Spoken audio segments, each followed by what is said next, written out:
Ini namanya Quick Response Indonesian Standard atau disebut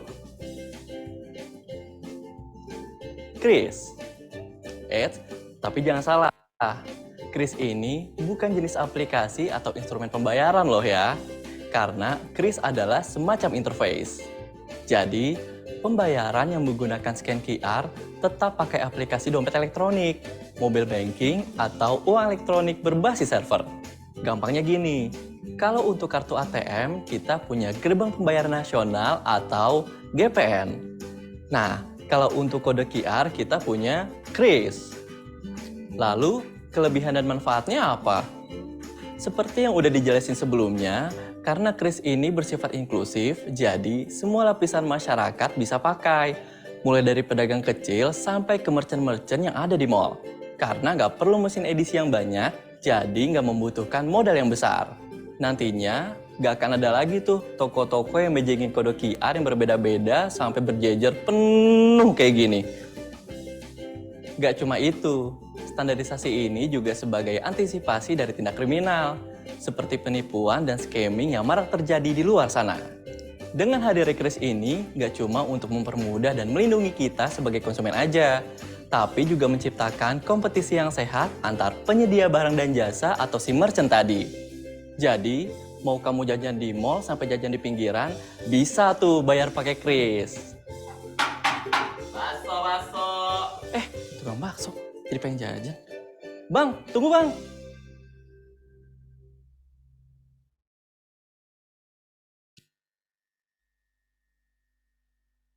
Ladies and gentlemen, may I have your attention please? Because the conference will begin. Thank you. Om Swastiastu. Assalamualaikum warahmatullahi wabarakatuh. Shalom, namo buddhaya dan salam sejahtera untuk kita semua. Ladies and gentlemen, we meet again in day 2 of the 5th International Public Sector Conference 2023. I'm Dayurate, the Master of Ceremony for today's conference. It's an honor to welcome you here in this conference. Before we start the conference, in order to avoid any disturbance during the conference later, I would like to ask you to put your handphone on silent mode. Thank you. Our guest speakers today are the first, Professor Dr. Nemoto Masatsugu from Chumbuk National University, South Korea. For the second, Professor Sahirul Hoque from Prince Sultan University, Saudi Arabia. In order to start the conference, please welcome our moderators today, Nilo Nyoman Serina Devi. Nilo Nyoman Serina Devi received her bachelor degree in accounting from Udayana University in 2013, finished professional accountant from Udayana University in 2016 and earned her master degree in accounting from Udayana University 2018. She lived in Denpasar and worked as a lecturer at the Accounting Department, Faculty of Economic and Business, Universitas Maha Saraswati Denpasar. She is also the managing editor for Juara, Journal Riset Akuntansi, a scientific journal that published by the Accounting Department, Faculty of Economic and Business, Universitas Maha Saraswati Denpasar. Please welcome to our moderator today, Mrs. Serina Devi. Please give applause for our moderator today.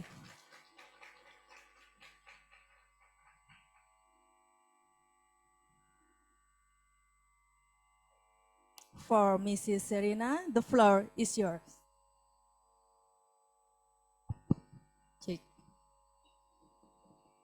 Thank you very much for Mrs. Dayurati for the kind introduction. Om Swastiastu.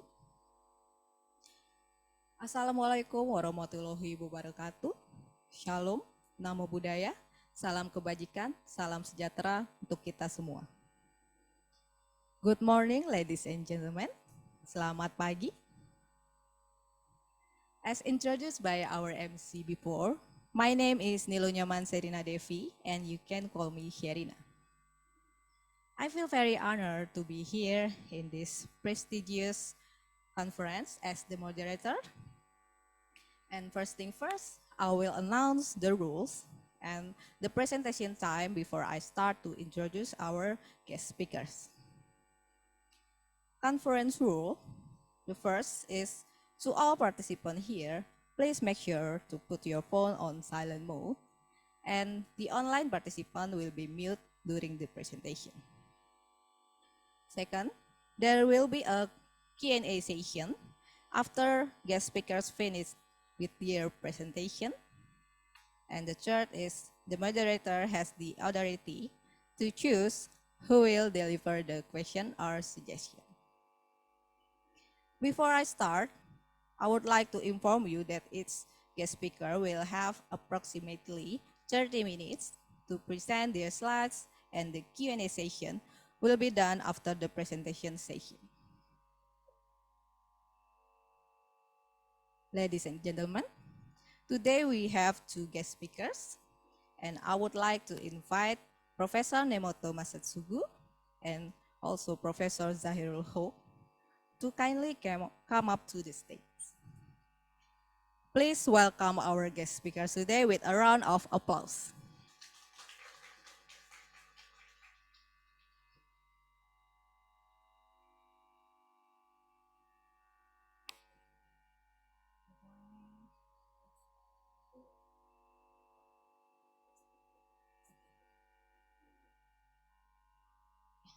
How are you today, Professor Nemoto and Prof. Zahirul? Okay. Before we begin, let me introduce our first speaker. Today is Professor Dr. Nemoto Masatsugu. Professor Dr. Nemoto Masatsugu received his Bachelor of Social Science from Ibaraki University, Japan in 2000. Master of Arts from Ibaraki University, Japan in 2003. PhD in Public Administration from Jeonbuk National University, Republic of Korea. He is the Director of Social Cooperative Co-op in Republic of Korea and Research Professor in International Development Institute. Awards that receive are Excellence Award at IDA Contest for Exhibiting Welfare Blind Spot in Cheongju City in 2021 from Cheongju Welfare Foundation, and Gold Award for Invention, Innovation, and Design of Reality Check for Welfare Homes in 2019 from Deputy Vice Chancellor University Technology Mara, Malaysia. He has already conducted many research and also published articles in reputable scholarly journals. Professor Nemoto, the time to deliver the presentation will be approximately 30 minutes. The floor is yours.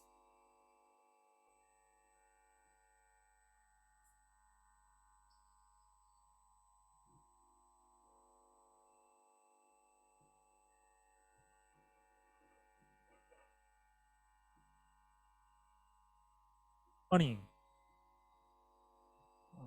Thank you for coming here today. I would be glad to have the opportunity to present this presentation in Denpasar, Indonesia. My name is Masatsugu Nemoto from the International Development Institute at Jeonbuk National University in South Korea. The title of my presentation is Scheme of South Korea's Dormant Fund from Loan and Grant Perspective.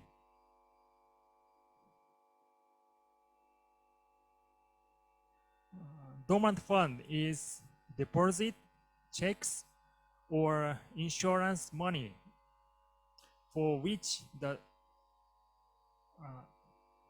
statute of limitations on claims has expired.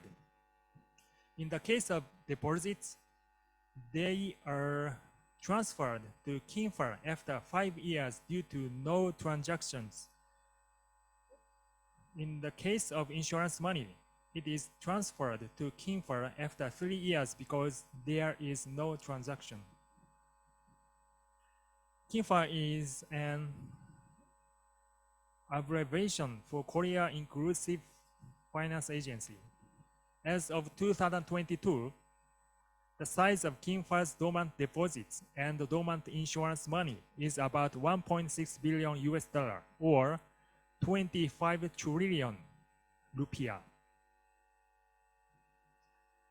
In addition to Korea, countries such as the UK, Ireland, Japan, and the US, France, Australia are supporting public projects using dormant deposits while protecting the original rights holders of dormant deposits.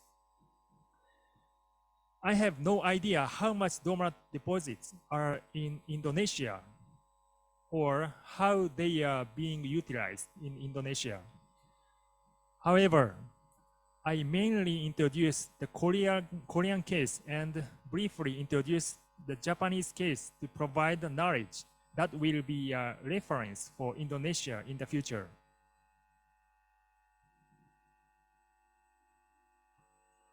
There are 3 topics. I will start with utilization of dormant deposits by Kinfer. Kinfer means Korea Inclusive Finance Agency.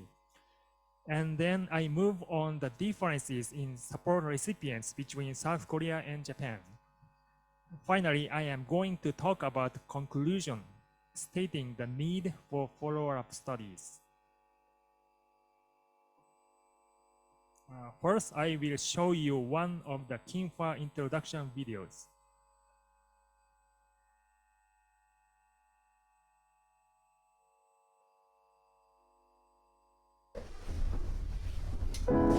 아버지의 부도로 많은 것을 잃었습니다.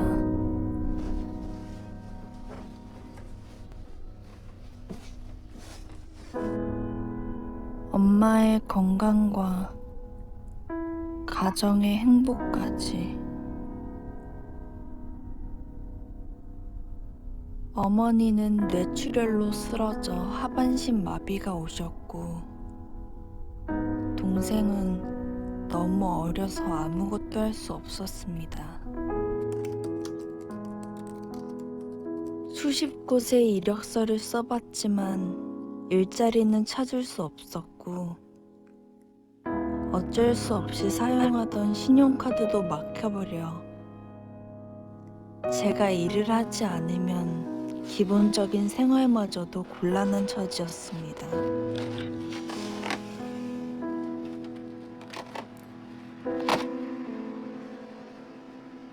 이런 제가 다시 꿈꿀 수 있을까요? 우리 가족에게 새로운 희망이 생겼습니다. 신용과 소득이 낮아도 서민금융진흥원이 도와주었으니까요. 다시 미래를 꿈꿀 수 있게 해준 서민금융진흥원. 감사합니다. 정말 감사합니다.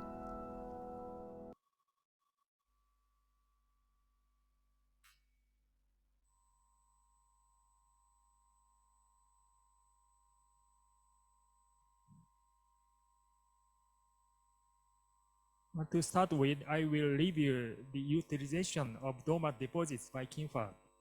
Major financial source of Kinfer consist of government contributions, financial company contributions, donations, and dormant deposits. Total debt and equity in 2022 was 3.3 billion US dollar, among which dormant deposits and dormant insurance money were about 1.6 billion US dollar or 25 trillion rupiah.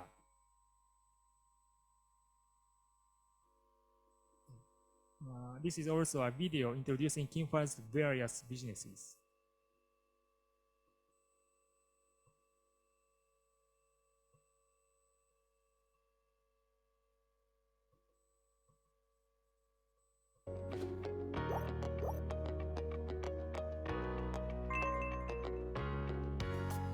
(2016년) 서민의 금융생활 지원에 관한 법률에 따라 서민금융총괄기관으로 출범한 서민금융진흥원은 서민들의 경제적 자립을 위해 따뜻한 서민금융의 기반을 만들어가고 있습니다.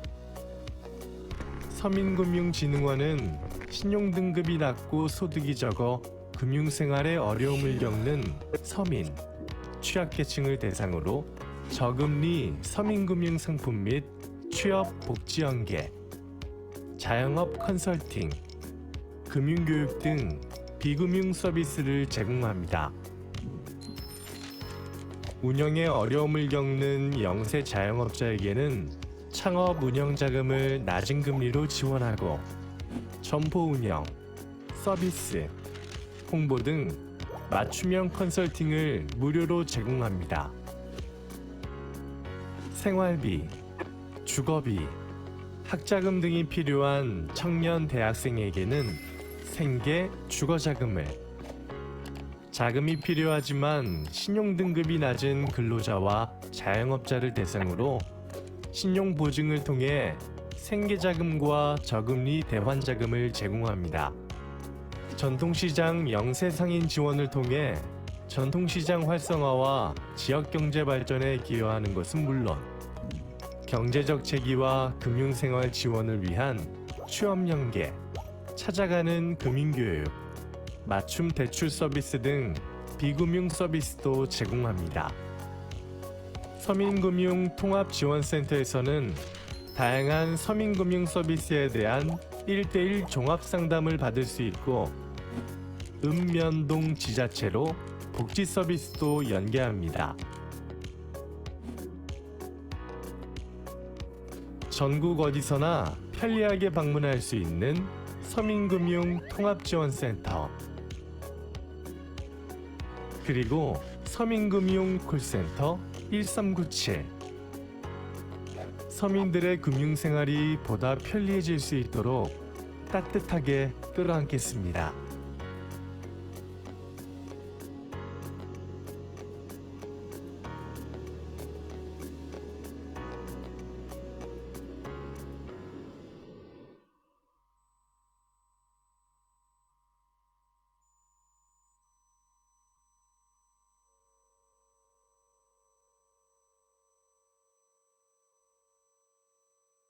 According to the financial statement, KINFA's business structure is divided into 4 categories: management of dormant deposits, self-sufficiency support, supplement of microfinance, and inheritance. The total operating revenue is 765 million US dollar in 2022. Among these 4 categories, the part I want to pay attention to is the self-sufficiency support, and among them, microfinance business by private business execution institutions.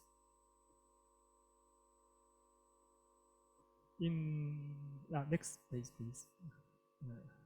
In the microfinance business, loan to self-employed and vulnerable. The main financial source is donations. At the same time, the operating profits of dormant deposits are not utilized. On the other hand, next page, please. On the other hand, from the perspective of dormant deposits, there are the following 3 business divisions that utilize dormant deposits. At first, support project for private business execution institutions. KINFA uses the dormant deposits as a financial resource to provide interest-free business funds to the private business execution institution that conducts the low-income loan business, and the private business execution institution uses this as a financial resource to lend to the support recipient at a low interest rate. The targets are microcredit institutions that support low-income startups and social enterprises. Target performance is 2023 is about 7 million US dollar. Next page, please.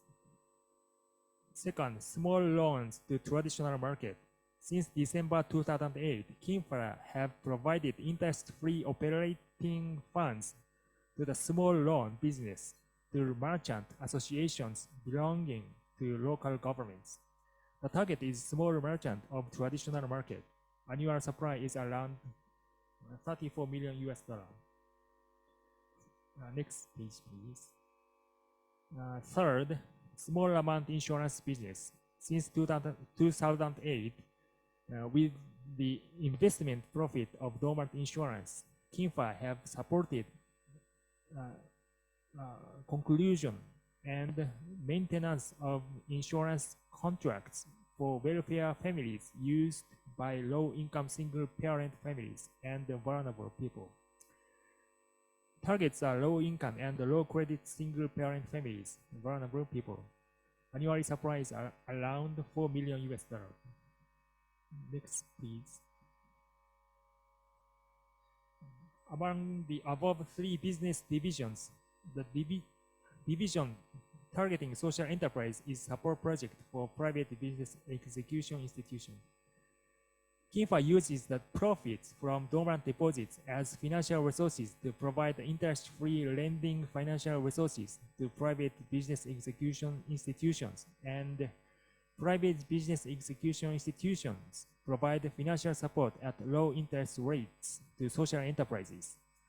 KINFA monitors all aspects on the business, including the management and supervision of lending resources, and provides educational programs for institutions workers so that they can properly carry out the lending business of each institution.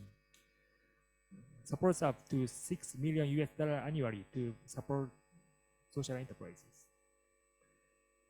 Here, I will briefly introduce Korea's social enterprises and the social economy. I will show you a video from the Seoul Social Economy Center. Is an economy for all, in which everyone plays an active role. Social economy brings more values to our lives through its foundation of civic participation. Citizens become entrepreneurs by providing solutions to social problems. Citizens become ethical consumers by putting into practice sustainable life ideals. Citizens become investors, leading changes in the society. Social economy builds foundations for citizens' participation by mobilizing and circulating local resources. Social economy responds to growing local demand by providing integrated care services for seniors, and brings solutions to housing problems by renewing vacant houses. Since 2012, social economy organizations in Seoul initiated discussions with the Seoul metropolitan government on how to solve social problems in the city and foster social economy. As a result, social economy of Seoul now thrives throughout the city with 4,337 entities by the end of 2018, and now plays an important role not only in Korea, but also overseas as a pioneer social economy city. Seoul's social economy will continue to find and offer answers to daily issues of the society through civic engagement, and create enabling ecosystem with public funds and civil society assets. Seoul Social Economy Center is at the forefront of all these efforts to enhance our social economy, entirely built on citizens' participation.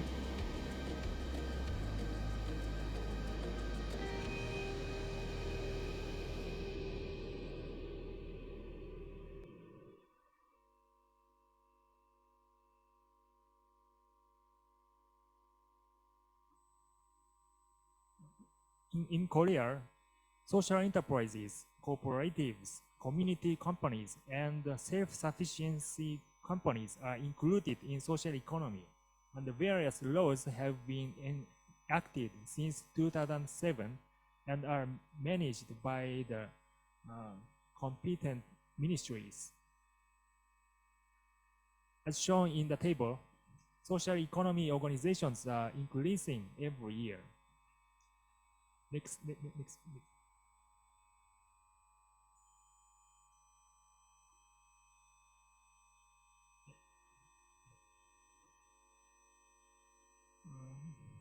This is an overview of the private business execution institutions. There are 8 private business execution institutions nationwide in Korea. Types are foundation, research institute, union, corporation, support center, and etc. Support targets are pre-social enterprises and social enterprises. And in some cases, social cooperatives are added, depending on the implementing institution.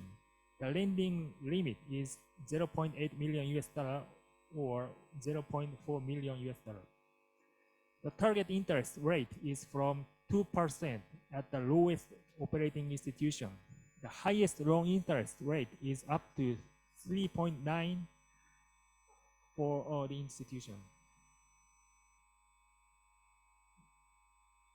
In addition to the private business execution institutes, there are 2 types of social financial intermediaries. It mainly provides financial intermediation to minimize transaction and information costs between investors and social economy enterprises. Social economy enterprises mean social enterprises, cooperatives, self-sufficiency enterprises, village enterprise, etc. The social financial intermediaries discover investment targets and develop related financial products. The social financial intermediaries are divided into loan-centered intermediaries and investment-centered intermediaries. Next please. Here, I will briefly introduce the Japanese case and compare it with Korea. The Japan Network for Public Interest Activities, JAMPIA, is the designated utilization organization referred to in the Act on Utilization of Funds related to dormant deposits to promote public interest activities by the private sector. JAMPIA envisions itself as a catalyst to build a sustainable society, leaving no one behind, and along with funds distribution organizations, supports players who act on challenging social issues to promote public interest activities by the private sector in form of all Japan's efforts by both public and private involvement. The system in which dormant deposits in bank accounts which have been inactive for 10 or more years are utilized to promote public interest activities is introduced in financial year 2019 based on the Act on Utilization of Funds related to dormant deposits to promote public interest activities by the private sector.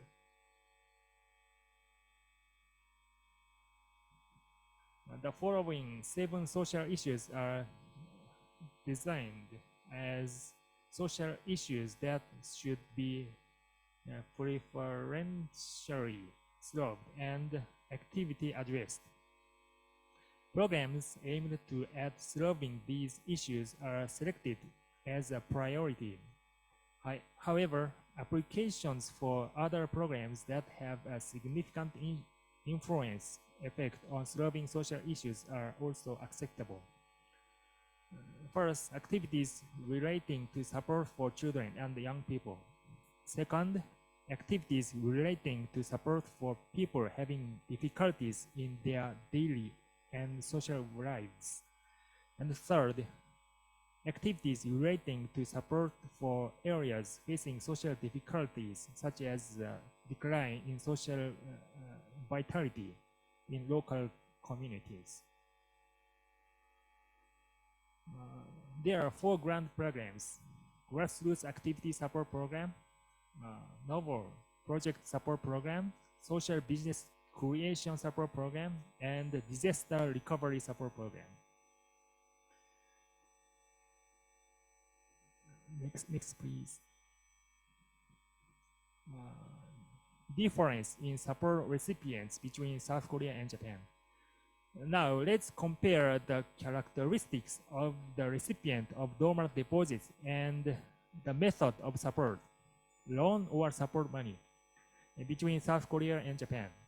In South Korea, support targets include social enterprise, social cooperatives, village enterprise, and self-supporting enterprises. Separately from the dormant deposit system, there are a legal system for them, such as supporting labor costs for up to 5 years. At the same time, dormant deposit support is provided through loans. On the other hand, the target of support in Japan is non-profit organization, public interest corporations, etc. They do not have a legal system to support personnel expenses like Korea. At the same time, support using dormant deposits is provided through grants rather than loans in Japan. So this is the big differences between Korea and Japan. Dormant deposits in South Korea are used in the loans to social enterprises and social economy organizations in Korea. One of the reasons why KINFA does not provide social enterprises with grant seems to be that social enterprises can receive labor cost support from up to 5 years according to the Social Enterprise Promotion Act in Korea. Next, please. It is necessary to make detailed comparison between South Korea and Japan regarding the categories of private organizations that ultimately receive dormant deposits. A case study also needs to be done on the actual example of social financial intermediaries in South Korea and Japan. Lastly, there is a need to draw lessons for Indonesia by comparing the experiences of Korea and Japan. You may consider whether a direct loan, a grant, or the hybrid is better. Well, this is what I prepare for today. I will just. Okay, thank you very much, Prof. Nemoto. That is a very excellent and informative presentation from our guest speaker. Okay, before the Q&A session, we still have one more speaker. Sorry. Please welcome our second speaker, Professor Zahirul Hoque. Before then, I will introduce a brief introduction. Professor Zahirul Hoque is a professor in the Department of Accounting at the Prince Sultan University College of Business Administration in Saudi Arabia since August 2021.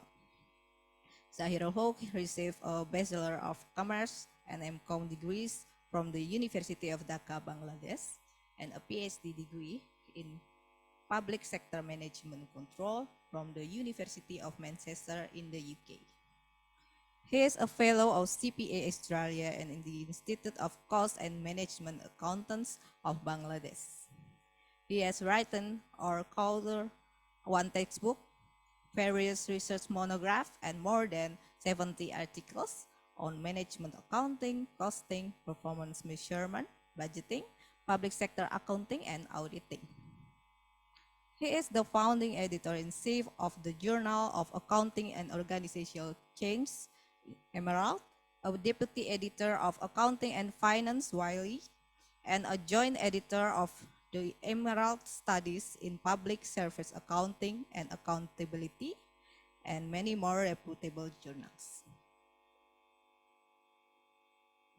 He is also the young professor at the Lathrop Business School of Lathrop University and has served the University Sains Malaysia School of Management as an honorary professor. His research interests include public sector accounting, management accounting, organizational change, sustainable management accounting, and performance management and budgeting at universities. Without further ado, Professor Zairul Hoque, the time to deliver the presentation is approximately 30 minutes, and the floor is yours. Thank you. It was a long introduction. Anyway, thanks for that. Thank you everyone for coming to listen to my presentation. As you know that some of you already know that I've been working in the public sector since my graduation. So my research, my teaching, everything's around public sector. And my presentation is, I would say, slightly different from my last presenter, as well as those of you who presented your research work. So I'm here to discuss my experience in public sector accounting education. My hope that you will learn something from my experience in this particular field. I believe that although we teach accounting, we cannot avoid public sector. We do research about public sector, various issues, but we don't teach our students how public sector accounting is done in a real life context. And so it's very important that we need to produce graduates with some sort of public sector exposure in their learning. So this is a different research in a sense that it's not a traditional research that I collected evidence from surveys or interviews. It's a critical reflection.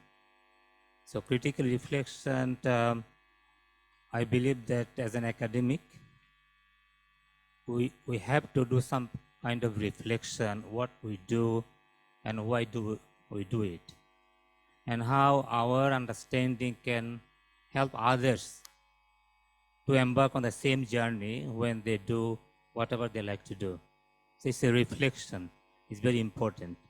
So as you can see, the title is, of course, relevant to the conference theme, that public sector, new public management values and public sector accounting educations. So I'm here to share with you my Australian experience. I've been living in Australia since 1996. I've been working in various universities, and wherever I go, I try to introduce public sector accounting courses. That's my attitude, that everywhere I go, when I see there are new public sector accounting courses, I try to implement it. So I'm here to just share two cases, and then we'll leave this with you to see whether you can replicate similar sort of research or learning for developing a course in public sector accounting. Next, please. So the presentation will focus on number of areas. Of course, for any paper, you need to say, why did you do this study? Motivation of the study, and I will introduce you to the new public management values and how they influence public sector accounting education. And also I will briefly introduce you to the theory I have used. This is something I would say very new in accounting research, reflection in action perspectives. And I will talk about the methodology and then tell you the story and then end up with lessons for future research. So what are the motivations? Motivations came from the whole career as a public sector accounting educator. As as moderator introduced you to my PhD study, I did my PhD study. It was completely different context, political economy of public sector. When we say political economy, we believe that accounting or any organizational system is socially and politically constructed. So we cannot rely on only economic reason to have something in place. And anything we do in our life is socially constructed. So that's my philosophy, that accounting, every time I start my class, then I ask my students, accounting students basically, tell me what is accounting. And then, as you know, most students say, okay, accounting is all about numbers, bookkeeping, you know. I said, no, forget about this. That's accounting is not a book. Of course, accounting record numbers, but that's not the main thing, you know. Accounting is socially constructed. Accounting is part of everyone's life, isn't it? We do make budget and how we spend the money and how we get the money. And also we need to know how to manage the budget because we have limited funding, isn't it? So I think it's, we need to tell our student, look, of course, numbers are important, but there are a lot of things behind the scene, you know, how you develop the numbers and how you record them and why you record them, for whom, what they do with accounting numbers, isn't it? So politicians also play games when they made promises before the election, and they will do that and that. But when it comes to realizing in when they get selected or elected, it's all about efficiency, effectiveness, and limited resources, isn't it? So I always carry that kind of philosophy in my research, that anything we do socially constructed.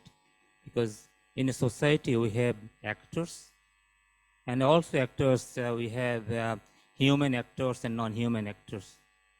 And they all play significant role, isn't it? Just think about digitalization. Think about that AI technology nowadays. AI can write a paper, isn't it?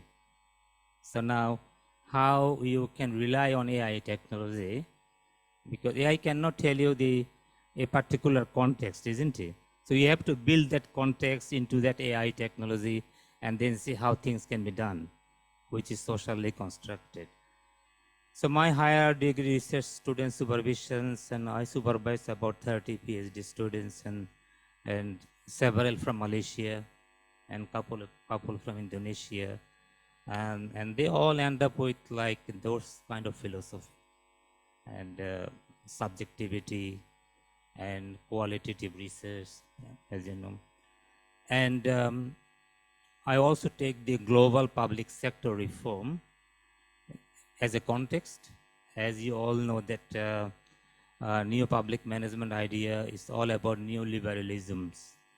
And then world economy is surrounded by multinational politics and multiple logics and individual personal interest, ethics and social values, and they all are affected by numbers, society and politics.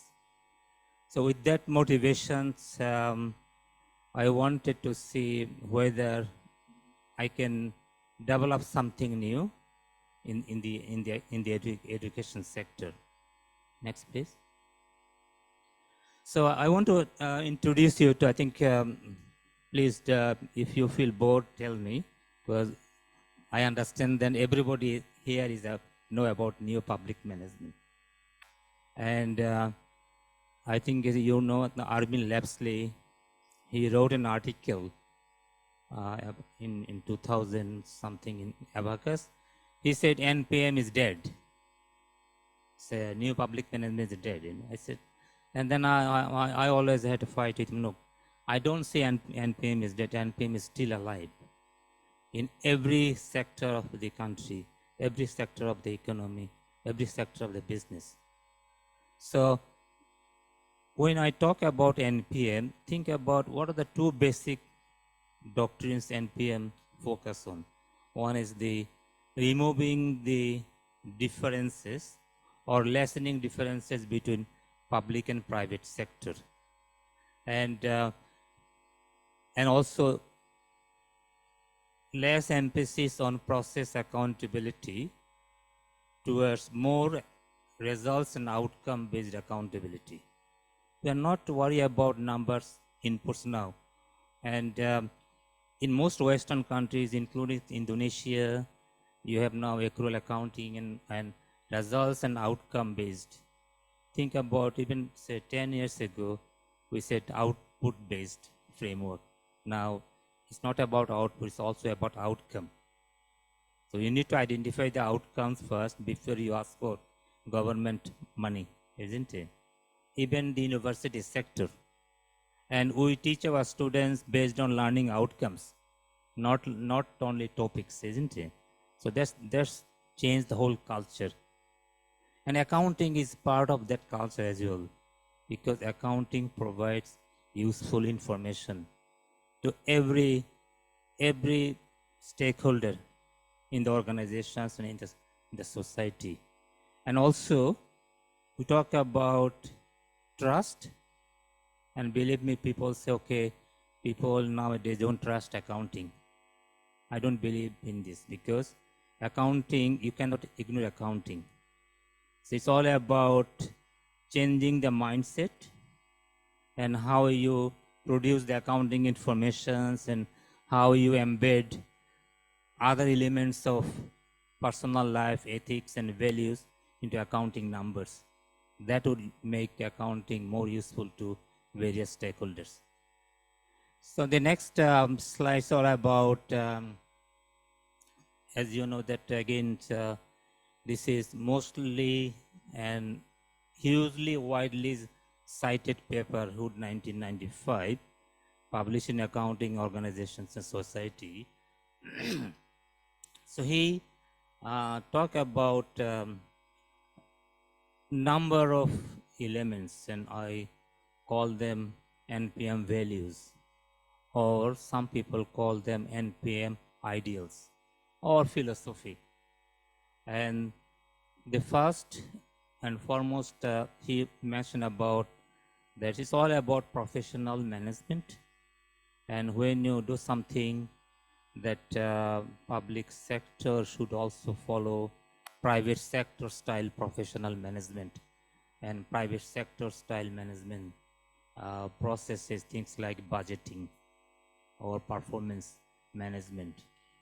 And also using benchmarking, not only internal benchmarking, also external benchmarking, and competition among public sector and also with private sector. And of course, you are familiar with accrual budgeting. So accrual budgeting is always and also based on accrual accounting, looking into, forget about line by line item budget, is all about outcome based budgeting. And the other element he introduced, customer focused strategy. The customers, not traditional customers, like citizens also customers, isn't it? And for purchaser provider concepts, you already familiar with this idea that government also become purchasers from deliverers. So government agency, they are providers, and government purchases on behalf of the society. So that is the new culture in public sector, and I think it's everywhere, not only in Australia, in Indonesia and other countries as well. So accountability is also part of the whole cultural shift, and not only organizational accountability, is also individual accountability. So these are the NPM values, and I'm going to see how NPM values have driven public sector accounting education in Australia, and then what lessons can be learned. Next, please. So here, given that NPM values, and then I really reflect on how they implicate higher education, especially in the field of accounting, when organizations like university top management make a decision about a new course development and the new delivery, how NPM concept change their attitudes and change their decision-making processes when they introduce new programs or shut down existing programs or downsize the organizations. And this is very much a common phenomenon in Western societies. If they have no money, they try to downsize the organizations. I'm sure I think Indonesia is not the exception, but it is very much significant in Western countries like Australia. The job cut is now common factor, common practice if they have shortage of money. So that is the mentality. Next, please. So NPM values driven reforms. Public universities in Australia, we have 39 public universities, about 4 private universities. 20 years ago, public universities had 100% government funding. And government also provide loans to students. We call them higher studies contribution scheme. So students get loans from government. When they finish their degrees, government automatically take out that money from their salary. It's automatically deducted from their salary. So that has been changed little bit, but still government provides loan to students. But university funding has almost reduced to 30%, 40%. The government has introduced that NPM mentality, that earn your own money to spend, earn the money to spend. Even traditionally, university used to get huge funding for research. Now government said, okay, we have little money to give you. You go to industry, try to find some money, and do your research. Once you produce your research, then we can give you some incentive. It's a very minimum amount of money. So NPM has driven this mindset that public universities become also private university in a real term, although we don't call them private universities. So because of that government funding issues, universities think about, okay, how we can be more efficient and how faculties or academics can be more accountable. So government introduced again high impact research funding, that if you produce research which have high impact, then you get government money. And then if you don't, and you don't get money. And accounting has been affected significantly. As you know, accounting, publishing in accounting journals is a challenging nightmare, isn't it? So because of limited number of journals, we get a lot of submissions, and journals have limited space, and then accounting academics suffer a lot. And also we play with the ranking, international ranking, A+, A, B+, you know. So NPM driven culture has shifted the traditional delivery of public sector accounting education, and government decided whether do we really need different kind of education. What about we teach our accounting students public sector context? So that is the whole idea of my presentations. Next, please. So again, so when I talk about Australia, then I mentioned that it's the worldwide phenomenon. But recently I visited a couple of European universities, Germany, Italy, Norway. They still have public university concept, 100% government funding. And they don't look into student numbers. But in Australia, government mentality is that, okay, you have to rationalize your funding request, why you need this money, what can you bring to the university, and by spending this amount of money. So university has always asked for economic rationalizations. But as you know, that alternative view is that public universities or education has a social value. You have to create social value.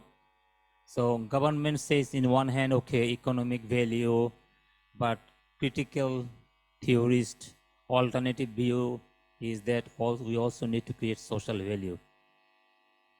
That is very much competition, isn't it?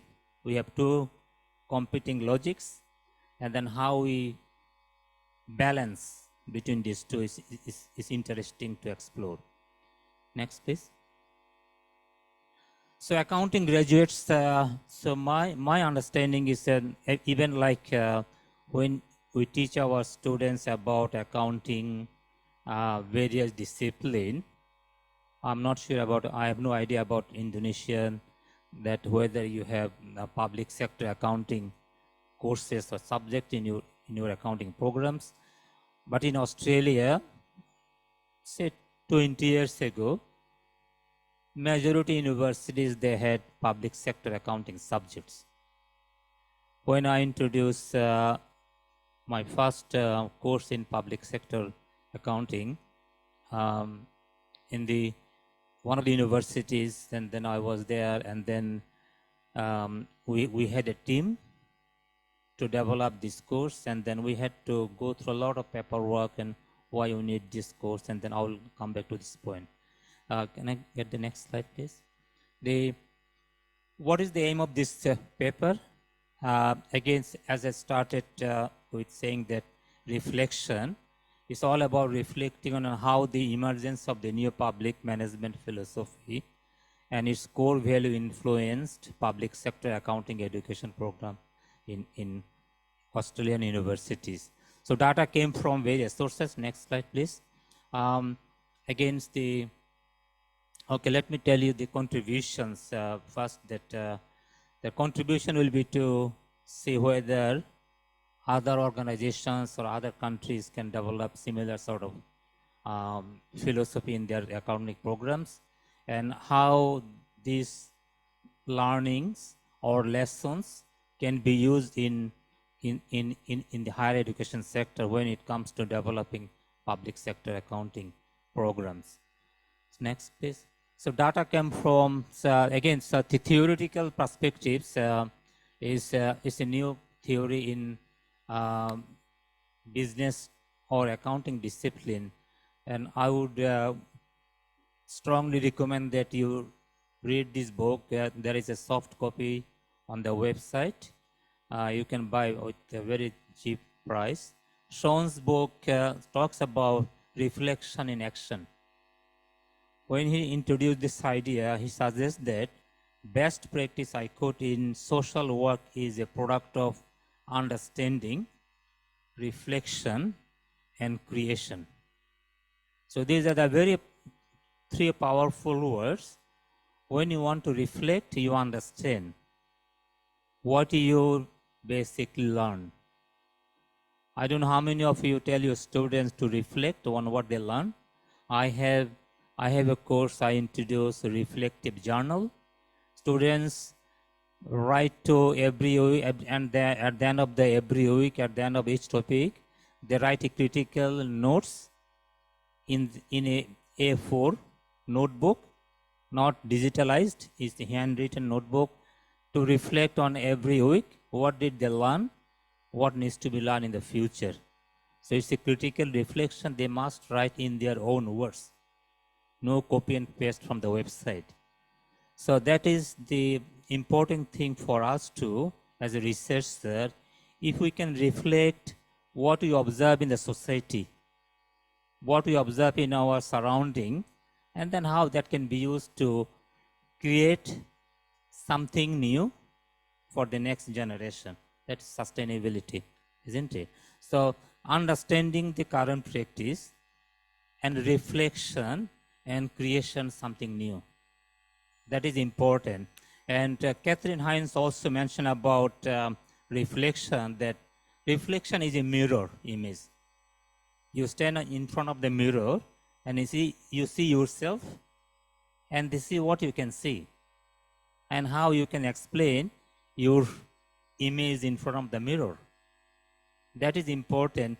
When you go out to do any research, observe what they really do and how they really do and why.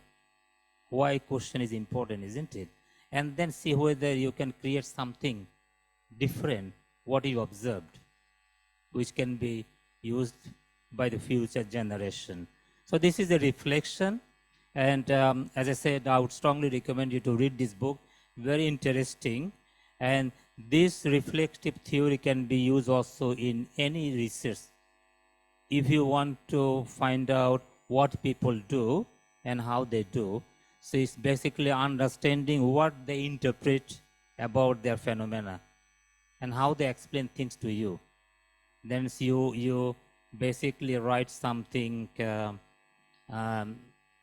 analyze their reflection, and also you reflect yourself from your own socio-political context. Next, please.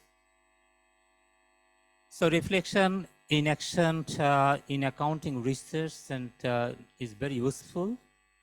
And you can do reflection based on other people's reflection. So you listen to what other people say, and then you write a reflective account. But you can also write your own experience. So my paper is about writing my own experience as a public sector accounting education. So this is what I call it first-hand experience. It has very significant value to add to our understanding of a particular phenomenon in practice. Next, please.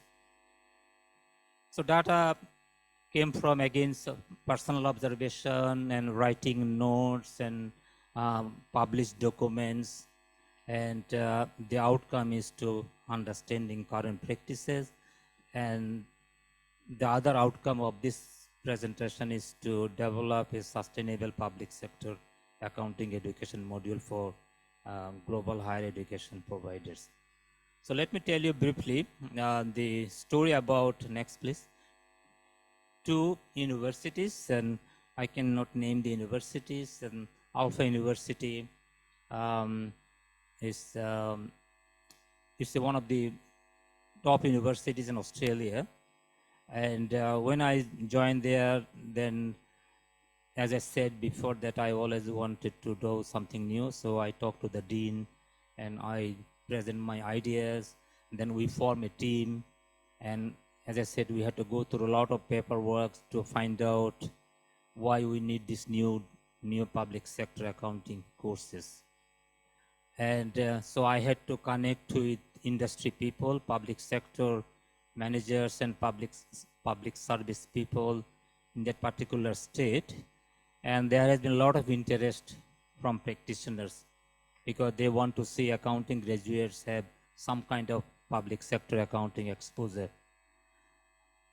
So we developed a undergraduate program, public sector financial management. In Australia, if you want to develop a major, you must have 8 courses, 8 subjects out of total 24 over the 3 years. So that's the formula, minimum 8, and then you have core subjects and faculty common subjects. So I introduced with a team 4 public sector plus another 4 from accounting, strategic management accounting and financial reporting and standards. And so next please, next slides. And we had significant paperwork in terms of volume, in terms of presenting our ideas to the top management academic council, because it's very hard to convince people when you want to introduce new things. People don't want to accept anything new. That's the human tendency. And so finally, we got approval from the university But two things we provide to the management. We said it will increase revenue, we have more students, and it will also create public image that that university has a public sector accounting courses. And top management had to accept our arguments, because we put for two arguments. One is the economic rationalism, one is the social and public value. So, and then program went well. Next slide, please. We had initially student enrollments full-time 20 to 30. After 2 years, and then we had a new vice chancellor, and he came on board. He started to look into all courses, and then found that public sector courses have students below 20. So his first reaction was that we will look into all courses, whether they have, so break-even point was 20 full-time students. So public sector came under that criteria, and they dropped the whole program because we had below 20 students. So the program died after 2 years. So I was very upset, but I have nothing to do. So I move on to my traditional accounting education, and then I moved from university after 7 years to another university, and but second university was not that keen to introduce any new courses because they saw our program budget is tight. Then I moved to another university, and then I found that they have huge connection with government, and they also next slide, please. They also helped me to find some funding from other sources. Also, I had to go through a lot of, again, paperwork, and they said, okay, we are not introducing public sector accounting education as a standalone undergraduate program, but we can go for as a minor. Again, in Australia, if you want to develop a minor in a main program, you must have minimum 4 subjects. Not minimum, sorry, maximum 4. That is the criteria. And so I introduced again, so 4 different public sector accounting courses. You can, these are real name, and again, as you know, in Western culture, including Australia, if you have a new VC came on board and tried to introduce something different and do a thorough investigations and review of existing programs, and then during that time, Australian government also has reduced significant university funding. And one of the implications of that limited funding was to reduce them staff faculties, job cuts. And he was very, very clever and very smart.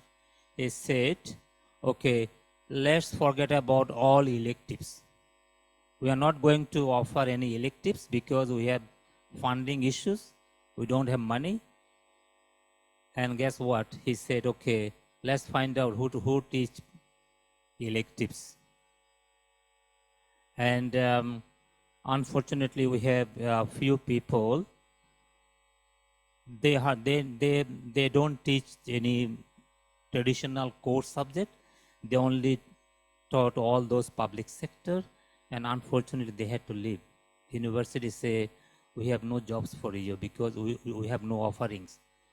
It was huge, and in Australia, trade union issues, and government say we cannot influence any individual university management whether they should keep their existing staff. And university now becomes private good, isn't it? Instead of public good. It's okay, well, value for money. And so we had a lot of funding cuts and a lot of programs closure, and public sector was completely dead again. So that is the story of two universities. You can see that we talk about public value, social value, and the university says we have no luxury about doing that public value. Survival is the important phenomenon now. So that is again, so story. These two stories tell us that public universities now very much NPM driven. Okay, next slide, please. So what we learn from this? I'll finish in 5 minutes. So what we learn from this particular two stories? These are not unique cases. I think it's everywhere that we can see that when it comes to think about money, we all talk about shortage of money, funding constraints, and in Australia is very much a day-to-day phenomenon that university always say, okay, bring your own money. Even think about university professors in Australia, they had to basically, we had to earn our own salary. Think about traditional mentality. We never think about, okay, you have to earn your own salary to keep your job.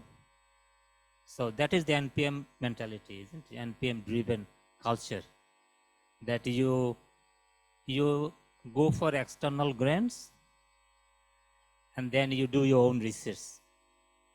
If you want to go to conference, they will give you limited funding and you try to find a sponsor, isn't it? So all about NPM driven. So think about from reflection and how that influence your personal research agenda and personal interest when it comes to developing research. And that commercial logic is has the so-called cost-benefit analysis. Every time you present something to the university management, okay, show me the cost-benefit analysis, isn't it? That's the traditional mentality. And so we think about how that can also influence our teaching delivery when we teach our students. What we basically teach our students, isn't it? Are we teaching our students about money-driven philosophy, or you also teach them there are other values as well in the society, isn't it? That is constructed, and that is influence everything. That's the reflection. Next slide, please. So that is my question to you. Do we need our future generations to learn and understand how public sector context warrant an understanding of accounting's role therein? We cannot avoid this, isn't it? We cannot avoid public sector and how public sector context tell us that we need different kind of accounting. And then our former presenter talk about social enterprises, isn't it? Social economy. You can see, so society drives everything. And we have to teach our students that is also important when you have accounting numbers, how you can use that numbers to create social value, public value, isn't it? So we need to teach our students public sector accounting in their socio-political context. Next slide, please. So I'm nearly there. So my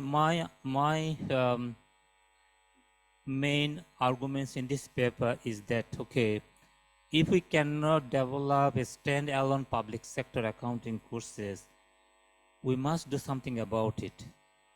And one may argue that, okay, we can put bits and pieces into our business accounting courses. We teach our students, we can embed, that can be done. If it is possible, and the next slide, please, I would say that, yes, next slide, please. Okay. So these are the new development, and I came up with these 3 modules. And global higher education providers think about not necessarily that you have to develop these 3 core modules. You can choose 1 or 2 or all of them, if possible, because in my view, we teach our students about how public sector organizations do accounting and report when it comes to delivering their performance to the various stakeholders. And we also need to teach our students public sector auditing. Public sector auditing is different value. What we learn that is follow the money or value for money. And of course, public sector performance management, how public sector organizations measure and monitor performance of individual and organizations. So this is the main outcome of this paper. And next slide, please. So I would like to tell you that this paper has already been published in Public Money and Management a couple of weeks ago. And publisher has agreed to have this open access to this issue for until January. If you visit this Public Money and Management journal, you can download them free. There are, next slide, please. There are other international accounting academics. They also introduce some of their experiences in 2, I think 3 journal articles in the same issue. Next slide, please. Italy and then other couple of countries, they introduce also that public sector accounting educations. Can you move in the last slide, please? I think it's the last one. Yeah, just draw my conclusions and then I'll finish my. Okay, so concluding words, 4 bullet points. Again, that limited government support and funding constraints force public universities to focus significantly on NPM value. I think that's the main issue. That, but alternative view is that, and even some of you say, okay, I don't agree with you, because universities have other agenda. Universities should create public value, or it's not necessarily universities should introduce public sector accounting. As university accounting educators can converse public sector ideas with business accounting. But I don't agree with 100%, because this is what happened in Australian cases. Now it can happen in any other countries, and as you saw that Italy and other European countries have the similar experiences. So, but again, I think it's, if you want to do any research, you can follow this paper and then see whether Indonesia or Malaysia have this kind of mentality or mindset, and if whether you can come up with any further new development, that would be my contribution to this particular field. And thank you very much for listening. That's my presentation. Round of applause to our speakers today. Thank you very much for all distinguished speakers for their informative and also an insightful presentation. Now we will start the Q&A session. If anyone have questions or suggestions, please feel free to raise your hand. And as for the online participant, you may ask the question directly or to the chat box. So I will open the floor to question if anyone have question. Okay.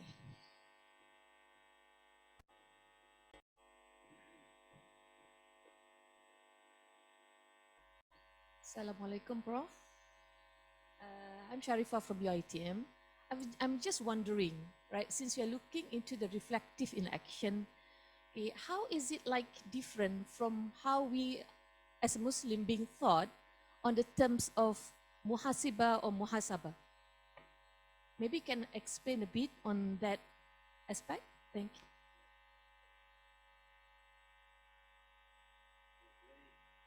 Interesting question and thoughtful question. I think it's I have recently published another paper in accounting, auditing, and accountability journals. It's all about self, ethics, and moral accountability.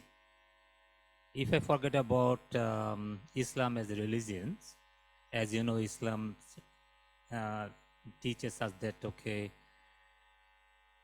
as a Muslim, you have to, if you can reflect, and I also sometimes I tell myself, okay, when you go to sleep, before you fall into sleep, and think about what did you do for the whole day, how many times you did the good things and how many times you did the wrong things. That's the reflection. That is also Islam tells us to do, isn't it? Then you can do any wrong things. And then if we forget about religions, and we also have ethical and moral values. So if we can really identify what are the good things and what are the wrong things, you know, and also you cannot avoid your self-identity. As an individual, you have self-identity. It's already built inside. You cannot avoid it, but you can purify it, isn't it? By reflecting yourself as an individual and how you behave with other people and how your behavior makes other people happy or unhappy. For research, so reflection would be, if I am an academic, I do teach, I do research, how I can apply my ethics and moral values into my practice. How that practice also socially constructed surrounding my context and also in the society, in the country as a whole. So from professional point of view, Sean's books shows that, say if you are an accountant, you do lot of accounting works in your organizations, and people around you, what they do when it comes to making a decision. And then you reflect on your experiences when you deal with your clients and how you address issues. So that reflection is professional reflections. And those of are interested in, that's my another project, then you know the forensic accounting. So I'm doing a study on asking forensic accountant what they do when they do investigations, finding accounting fraud. Are they looking into accounting fraud or they're also looking into something else? So asking professional accountants how they do things and why they do things and how they can achieve their goals. That's the professional reflection. So you can do professional reflection as a professional. You can also reflect as an individual, because you cannot isolate individual from practice. This is how I see things, and then I apply in my research. Thank you. Okay, thank you very much, Professor Zahiru. Okay, do we have any other question here, please? Okay. Yeah, good morning. My name Heru. I'm from PKM Stan. I want to share to Professor Nemoto from Changbuk National University. In Indonesia, dormant account is a part of bank management. So if the personnel who have account cannot transaction in 12 months, the account will declare as dormant account, and the fund will decrease slightly until zero as a transaction cost. And for the social assistance, uh, we have a case for dormant account, but Indonesia dormant, if the recipient not transaction in their reckoning, their account, the fund will be sent back to government as expenditure return. So this is not the same like Korea and Japan. But in Kinka or Janvia, Indonesia have public service agency will have business in fund management like LPDB in Ministry of SME, or like part of Ministry Public Service Agency in Ministry of Finance. I think your presentation is will a new perspective to how manage the government expenditure returns as expenditure return, and make it as endowment fund for social economy. That's it, and thank you. Okay, thank you, Mr. Heru. Maybe Prof. Nemoto has something to say. For your question, I introduced the biggest differences between Japan and Korea is that Korea uses dormant funds for loan for social economy organizations. On the other hand, in Japan, they use deposit dormant deposit for by the grant to mainly non-profit organization. So as I said, this is the biggest differences between Korea and Japan. In addition, I think the second the differences between two countries is that Korea people think creating job is most important thing, while Japanese people think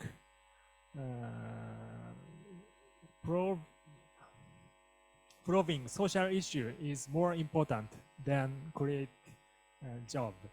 So this is the second big difference between two countries. I thank you for your question again, and I will conduct the research on this problem in the future. Thank you. Okay, thank you very much. Is there any other question from our participant here?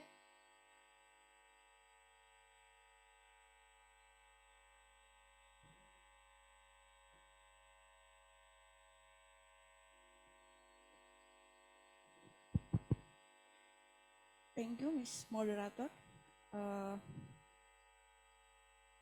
My question for for Professor Sahir. My name is Eva from Surabaya. Prof. Sahir, I'm very interested for the new public management that you research in Australia. My question is, can we apply it in countries with the large more population, for example, India or Indonesia?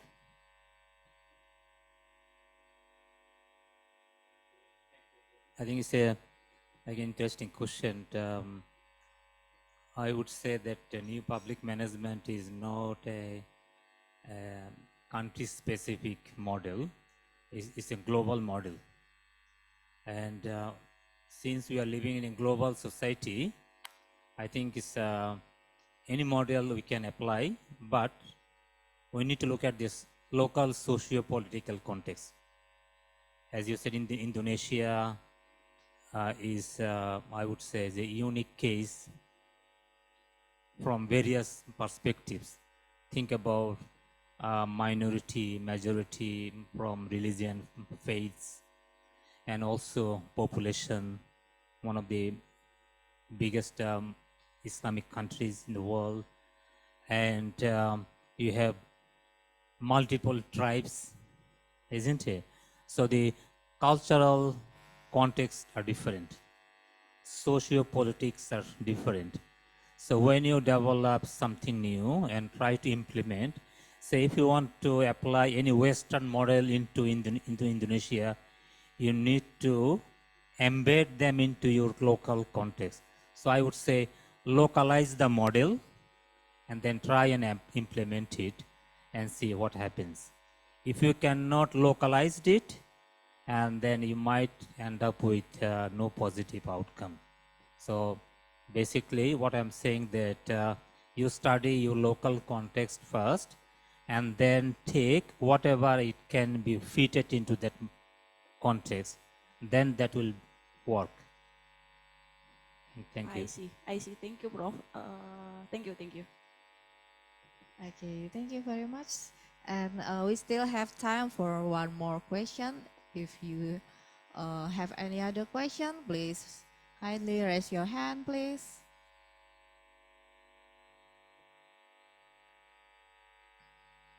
Okay.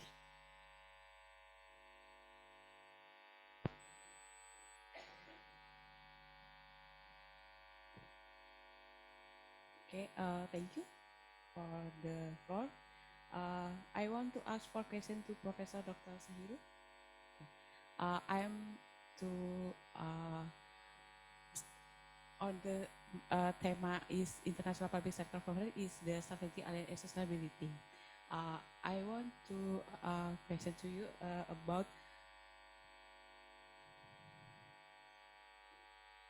Direct owner enterprise in Bali is with Indonesia is Badan Usaha Milik Desa. Yes, in public sector organization we are of the NPM approach. But if we bring to Indonesia, especially in Bali, where there are filler-owned enterprise or BUMDes, is this approach sustainable in NPM or in bottom-up plan approach? Thank you. So again, NPM ideas or ideals, they have some elements. And when Hood in his paper discuss about NPM, I think it's the whole idea is to bring private sector styles of accounting and management into public sector. And most recently, people think about, okay, whether centralized approach is better than bottom-up approach. But I think research has shown that it should be bottom-up approach. If you want to apply NPM-driven mentality, and if it is centrally imposed, it doesn't work. So you basically think about yesterday we had a presentation from the university deans about the finance function, digitalized finance functions, new approach. So if you introduce new approach and if you centralized it, people don't accept it. And because people at that top, they have no idea about localized environment, how people do their things, because people at the top, they think about what is the best of the company as a whole, but they don't look into the down. So for NPM, if you want to make it more effective, you need to bring this idea to people at the bottom who are involved in real life practice. Convince them which is good and what is bad, and then they will try to accommodate it in terms of their own benefit, in terms of their own necessary, then they can be more benefited rather than imposed from the top. So I would say NPM works better if it is bottom-up approach taken. Okay? Okay, thank you. Okay, I think that's all. So thank you again for Professor Nemoto for the. Oh, sorry. Okay. Okay. Okay. Good morning, ladies and gentlemen. My name is Edith. I'm from Mahasaraswati University. So I'm just wondering that I want to be clear, and I have a question for Professor Samuel Hock about the NPM. So do you mean if we focus on NPM that we are removing the private sector? Because if we remove the private sector, how we remove the difference between public and private sector? Because in my mind is private sector is focusing on making a lot of profit, right? But in public sector, we focusing on efficiency and straight focusing on the economic of the country. Thank you.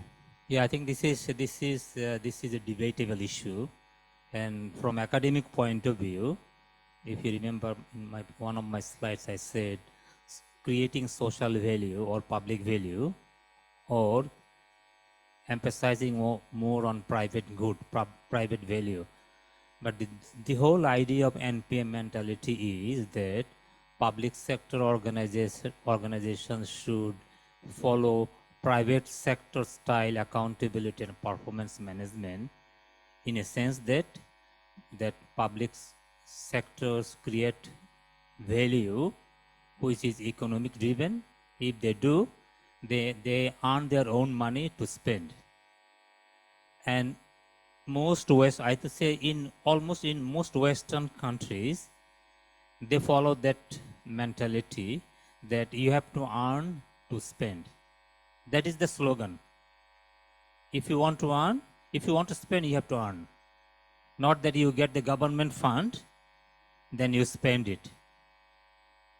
But again, I think it has significant impact on creating social value. Because think about of that mentality, even in Australia, government funding for social activities and other community activities now going down and down, because governments say we have limited resources. I know that Indonesia, Malaysia, even like in Bangladesh, because even like Bangladeshi public universities, there are no tuition fees. And you cannot think of this in Western countries. Without fee, you study undergraduate and masters. Can you believe this, that Bangladeshi public university, they don't charge any fees to their students? Only limited number, very minimum, like buying a coffee, isn't it? But when you tell this to the Western countries, they surprise. How come Bangladesh, India, how come they are poor countries? Because like Indonesia, Bangladesh, India, we like to see social values. We like to contribute to the society so that they can make the economy better and better. So again, new public management has like that sort of negative mentality that all we think about private sector style management or accounting system, which is not working in some context.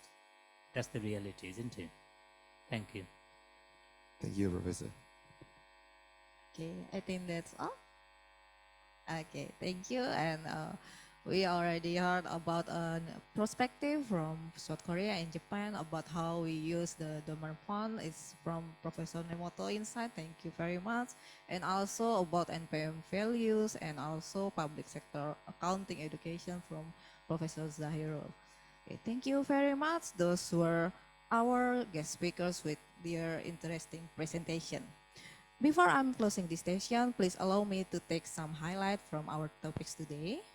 First is dormant deposit in South Korea and Japan are used to help to social enterprise and social economy to support with the difference in support recipient between South Korea and also Japan.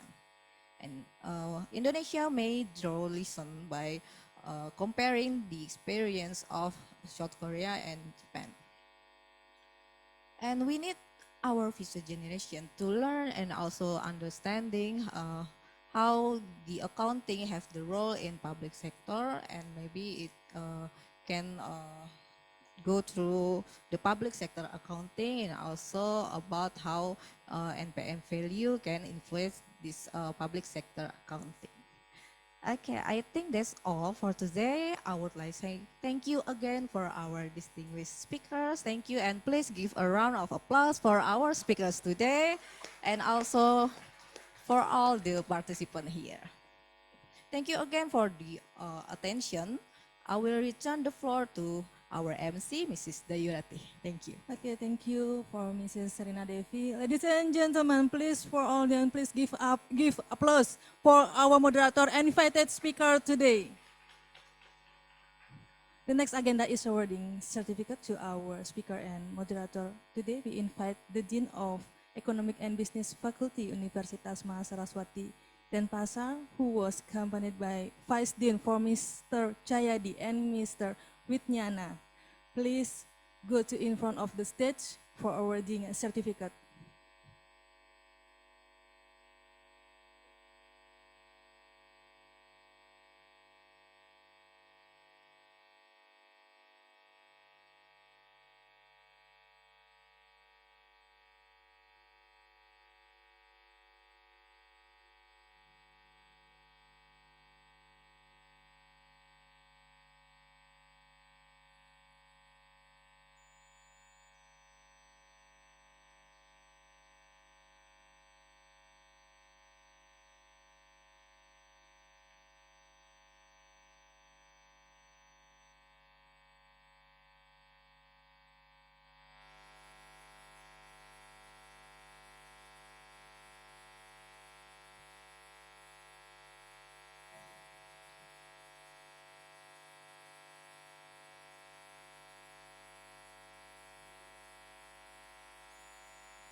Okay, can take picture together. For audience, please give applause again for our moderator and amazing speakers today.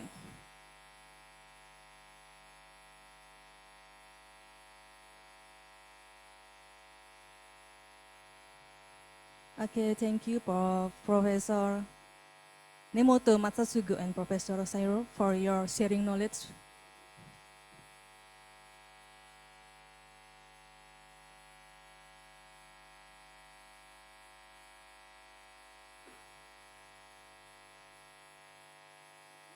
Okay, good afternoon, ladies and gentlemen. I hope you've been having a great day today, since all of us have finally presented our papers, and we have been presented with compelling content by the speakers.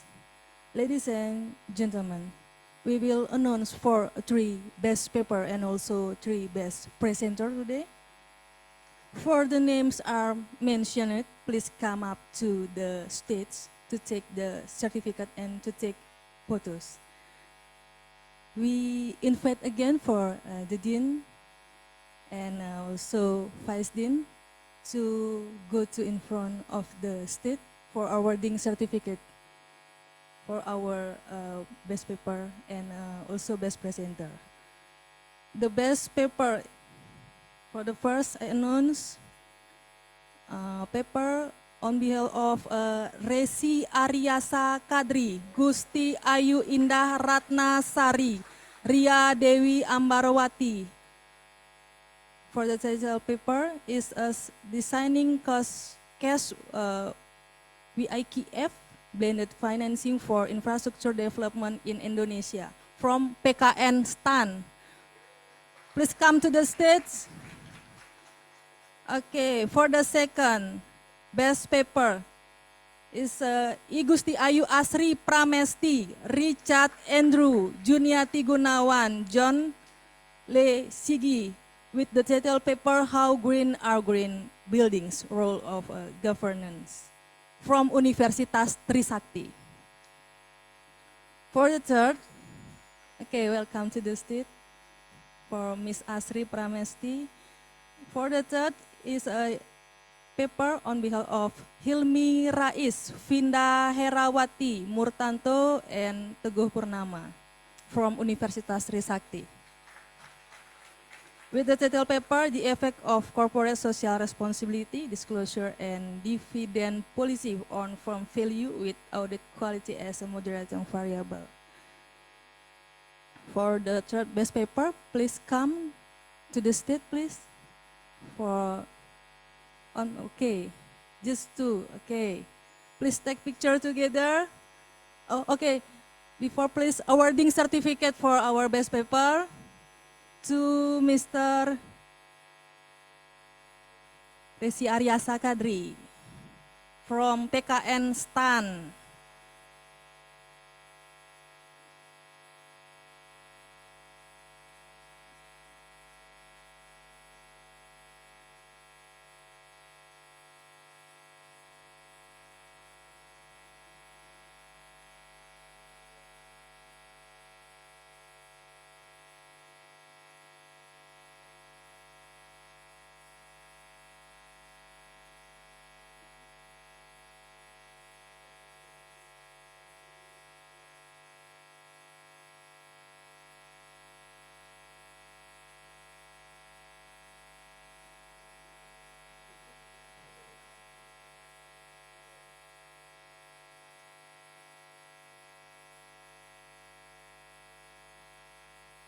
Okay, taking picture together for memorize. Okay, smile. 1, 2, 3.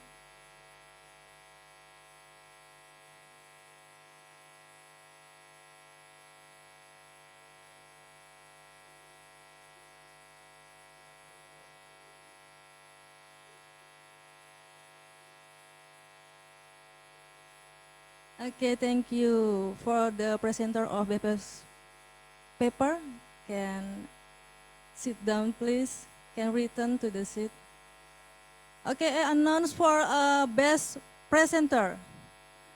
For the first, Adrian Teja from Universitas Prasetya Mulia, Indonesia. Please come to the stage. And for the second, best presenter is Ambang Aries Yudanto from PKN STAN. Please come to the stage.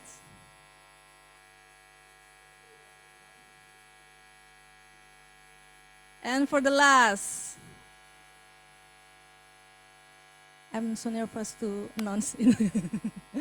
For the last, John Iwan Kusno from Universitas Prasetya Mulia, Indonesia.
Congratulations for a presenter of best paper and also best presenter. Once again, congratulations.